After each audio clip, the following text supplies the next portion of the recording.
What's up, Rasmanites? Welcome to another edition of the Reality of Sports here on the Rasman's Reality channel.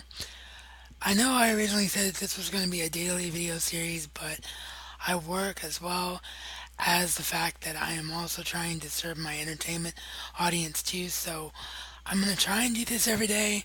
If I'm not able to do it every day, it will at least be every 2 days because now that it's been 2 days, I do have a lot that piled up on me that I'm behind on giving my opinions on. So we're going to try and do this every day. And of course, once I get a better computer and can actually edit, of course, the presentation of it will look a lot better and I can go back to utilizing the YouTube scheduler that comes from being a full YouTube partner. So it'll be a lot better to do multiple, or a lot easier, sorry, to do multiple videos a day if I can pull that off. So, obviously, got to start off with this whole Michael Sam thing, the college player who's come out and become the first openly gay player in the NFL draft. My thing on this is that the only way this kid is going to survive is if people have enough within themselves to separate what his sexual orientation is away from what he does on the field. It's the same thing that Jackie Robinson went through when he broke the color barrier.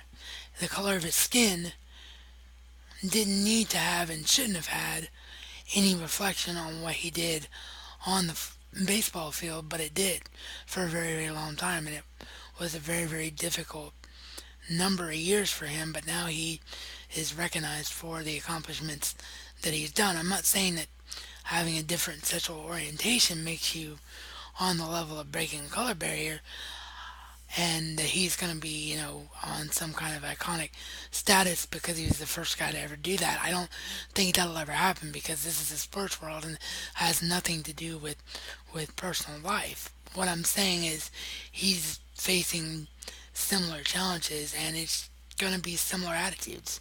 Whoever takes him on as a teammate, whatever organization decides, we're going to draft this kid and bring him in to play football for us in the National Football League is going to have to take into consideration everyone in that locker room. Everyone in that locker room is going to have to decide right from the very beginning that they're not going to make him being gay an issue. And if and until that happens, I don't know what's going to happen with the kid. It's going to be the right kind of situation for him, or he's not going to get what he wants and he's not going to become an NFL player. And that is not me projecting my personal feelings on homosexuality on to anyone or anything. And that's just the reality of being a sports reporter and assessing the sports world. And the only way that this kid is going to succeed is in the right kind of circumstances. And that's all I really want to say about it. It's been a story that's been going on all week and almost ad nauseum, a lot like the Richard Sherman thing was a few weeks back. So I don't really want to dwell on it because I don't think it needs to be dwelled on. The guy made a decision to tell the world who he is, and the discussion should be dropped there. I think the reason that people like myself and people in the media are having to talk about this is because society is reacting to this and making this a story when it doesn't need to be one. And that's my feeling on that. Viewer question now.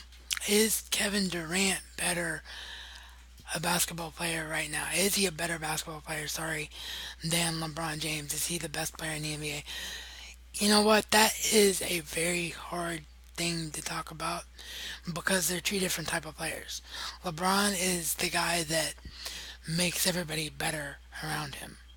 And when he's on your team, he can take a game over and help you succeed, and he's proven that.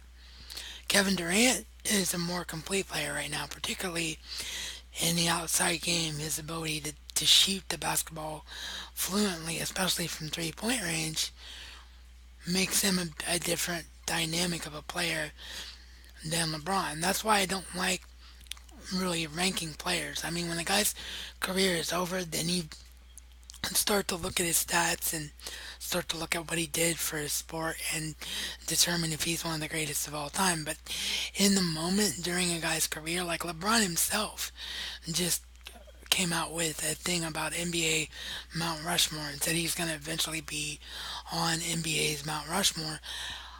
I wouldn't have said that because, a lot of things can happen to you before the end of your career, and there's so many guys that you have to talk about that came before you and will come after you in order for you to say that you're one of the greatest of all time.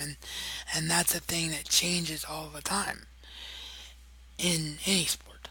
So, yeah, I don't particularly like making comparison between one player to another. Now, I know these guys are in the same era, and that's why the question was asked, but I think it's also too early for Kevin Durant to really tell what kind of legacy and what kind of career he's going to have. But I will say this definitively in answer to your question.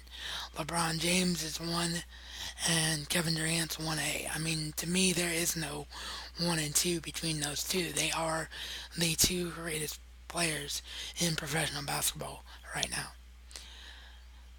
Sean White did not medal at all in the Sochi Olympic Games, came in fourth in the half pipe, and it goes back to what I said in an earlier episode last week.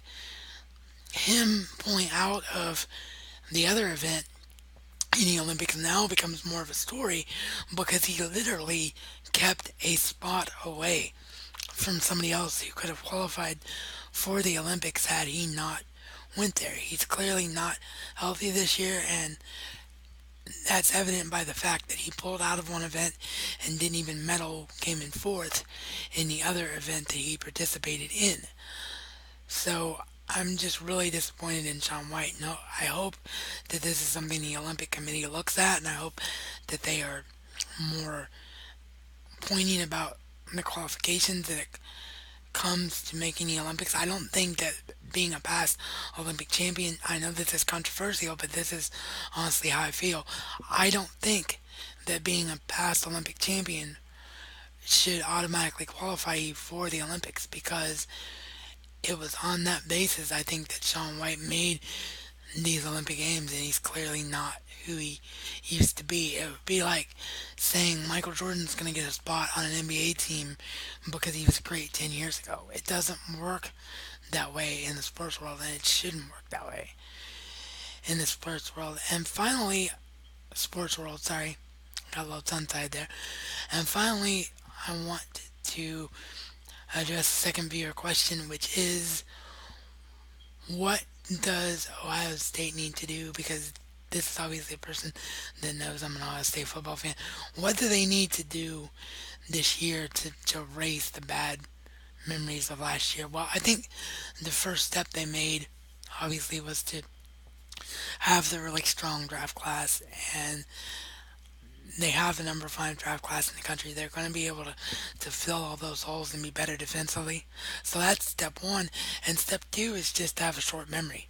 As players on any team, in any sport, at any level, you got to have a short memory. You can't think about how last year ended. You just got to move forward and do what you can do to make yourself a good team. And as long as Ohio State has confidence in their ability, they're going to be fine in 2014.